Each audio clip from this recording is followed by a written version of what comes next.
মানুষের স্থান এবং অবস্থান পরিবর্তনের সাথে সাথে মানুষের চিন্তা ভাবনার কিন্তু অনেক পরিবর্তন আসে, এবং আমার মনে হয় যে প্রতিটা মানুষের স্থান পরিবর্তন করার খুব বেশি দরকার, যাতে চিন্তা ভাবনার পরিবর্তন আসে।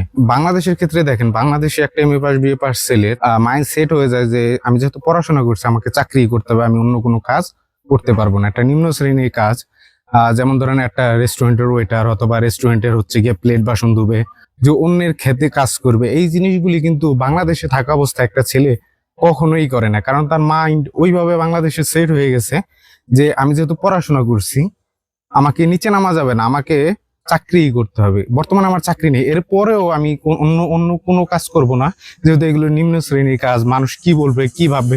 অথচ আমার টাকার প্রয়োজন, আমার একটা কাজের প্রয়োজন, চাকরি পাইতেছি না। তারপরেও যত খারাপ পরিস্থিতিতেই থাকুক না কেন, একটা মানুষ কখনোই নিম্ন শ্রেণীর যে কাজগুলি আছে, যেমন ধরেন লেবারি কাজ, মাল লোড করা আনলোড করা, এই কাজগুলি করে না।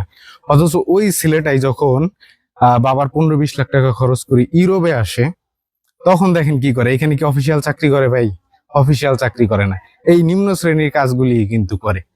এইখানে এসে আমি যেটা দেখলাম, আমাদের যে রেস্টুরেন্ট, আমাদের রেস্টুরেন্টে প্রায় 17টা ব্রাঞ্চ আছে।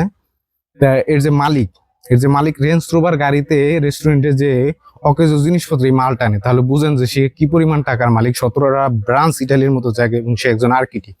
সেই লোকটা যখন রেস্টুরেন্টে, তার নিজের রেস্টুরেন্টে আসে, সে একটা মিনিট বসে থাকে না, সে খাবার সার্ভ করে। সে এবং তার ওয়াইফ দুইজনই কিন্তু হচ্ছে গিয়া রেস্টুরেন্টের মালিক। তো তারা যখন রেস্টুরেন্টে আসে তারা কিন্তু বসে থাকে না, অন্যের প্লেট নিয়ে যায়, খাবার সার্ভ করে। এরপর খাবার শেষ হয়ে গেলে, কাস্টমার উঠে গেলে টেবিলটা পরিষ্কার করে প্লেটগুলি এনে দিয়ে যায়। এই যে একটা চিন্তা ভাবনা, এই জিনিসগুলি আমরা দেখি এবং শিখি, তখন আমাদের মনে হয় যে আসলে আমরা কি করতেছি, আমরা কয় টাকার মালিক, আমরা এরকম দেশে থাকতে কিছুই করি না। অথচ আমরা বিদেশে আসলে সব সব সব ধরনের কাজ করতে কিন্তু আমরা প্রস্তুত।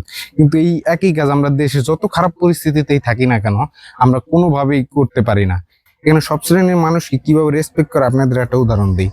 তা আমি যখন প্রথম প্রথম কাজে আসি, তা আমি যে রেস্টুরেন্টে কাজ করতাম, ওই রেস্টুরেন্টের হচ্ছে গিয়া একজন শেফ ছিল। তো শেফ হচ্ছে গিয়ে দুপুরবেলা আমরা রেস্ট টাইমে তখন বাসায় যেতাম না, ওই রেস্টুরেন্টের পাশে একটা জায়গা ছিল, ওইখানে বসে থাকতাম।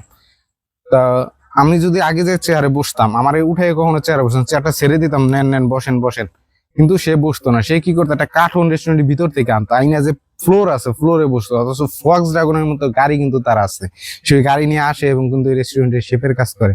অথচ সে আমার কখনো চেয়ার থেকে উঠে বসে নাই, বা আমি চেয়ারটা ছেড়ে দিলেও কখনো বসে নাই। এমনকি যে মেইন মালিক, আমি যদি কখনো বসে আছি, আমরা কখনো বসে আছি, আমরা যে তাদের দেখে চেয়ার ছেড়ে দিছি, তারা কখনো বসে নাই। কি পরিমাণে রেসপেক্ট তারা করে। অথচ যদি বাংলাদেশে হইতো, একজন মালিক আসতো, সাথে সাথে উঠে যাইতাম, চেয়ারটা নিয়ে নিত, সে বসতো, বা বসছি কেন তাদের সামনে, এইটা নিয়ে হয়তো তাদের মাথা হয়তো থাকতো। আমরা এমন একটা জায়গায় আটকে গেছি। কোনো কাজই সমাজে ছোট না, সব কাজই সবার জন্য। কাজ বলতে কোনোটাই ছোট না। তো সকল ধরনের কাজকে সম্মান করবেন, সব শ্রেণীর মানুষকে সম্মান করবেন, তাহলে দেখবেন যে অনেক বেশি সম্মান পাবেন, অনেক বেশি উপরে যেতে পারবেন।